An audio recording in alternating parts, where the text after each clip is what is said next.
Ibabalik na sa ngayon ng Denver Nuggets ang kanilang 2019-2020 City Edition jersey para sa susunod na season.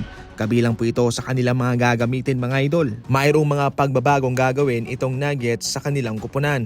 Subalit nag-aalangan silang pakawalan ang isa sa kanilang mga core player. Kabilang dyan sina Aaron Gordon at Christian Braun. Marahil natuto na ang Denver Nuggets nung kanilang pinakawalan sina Kentavious Caldwell-Pope and Braun. Kaya sa ngayon ito ay kanilang iniiwasan. Somehow ang pagbabalik ng kanilang 2019-2020 City Edition jersey ay magbibigay ng flashback sa kanila nung sila ay nagsisimula pa lamang. Nakikinig ang NBA sa mga hinaing at mga suhestyon ng mga NBA fans, pati rin po si Kome Adam Silver. Hindi tumagal at sinabi niya mismo pagkatapos ng Game 1 na pinag-iisipan mismo ng NBA na ibalik ang Larry O'Brien Trophy logo sa court na pwede po nating makita sa 2026 NBA Finals. Marami nga ho mga idol ang nagre-reklamo marahil finals ang laban ngayon pero yung court daw ay parang sa normal na laban lamang sa regular season at sa playoff. Parang walang finals atmosphere.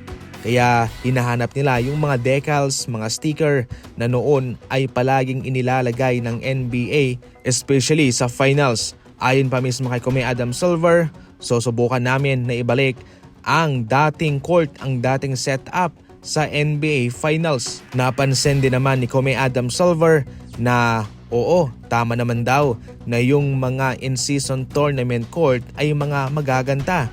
Kaya siguradong magkakaroon talaga ng pagbabago sa mga court sa NBA Finals kung sino man ang makakaabante sa susunod na mga taon pa.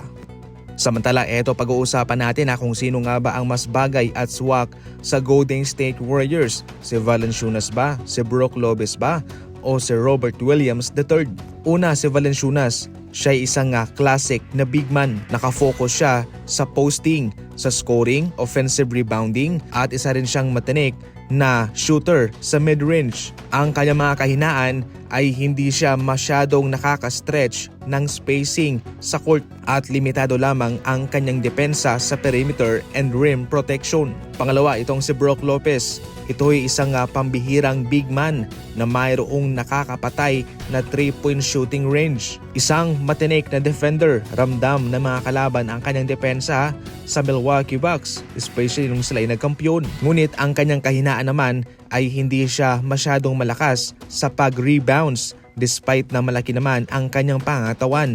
Limitado rin ang kanyang pagpoposte sa ilalim, hindi katulad ni Valanciunas. Pangatlo, si Robert Williams. Ito isang athletic na center, defensive anchor at masasabi mo talagang shot blocking big man at magaling din to sa transition. Ngunit ang kanyang kahinaan naman ay limitadong opensa. Wala siyang perimeter shooting at maliit lamang ang kanyang mga pagpoposte. Sa pangkabuuan, swak na swak itong si Brook Lopez para sa Golden State Warriors. Marami siyang maibibigay: spacing, rim protection, career durability, matibay siya.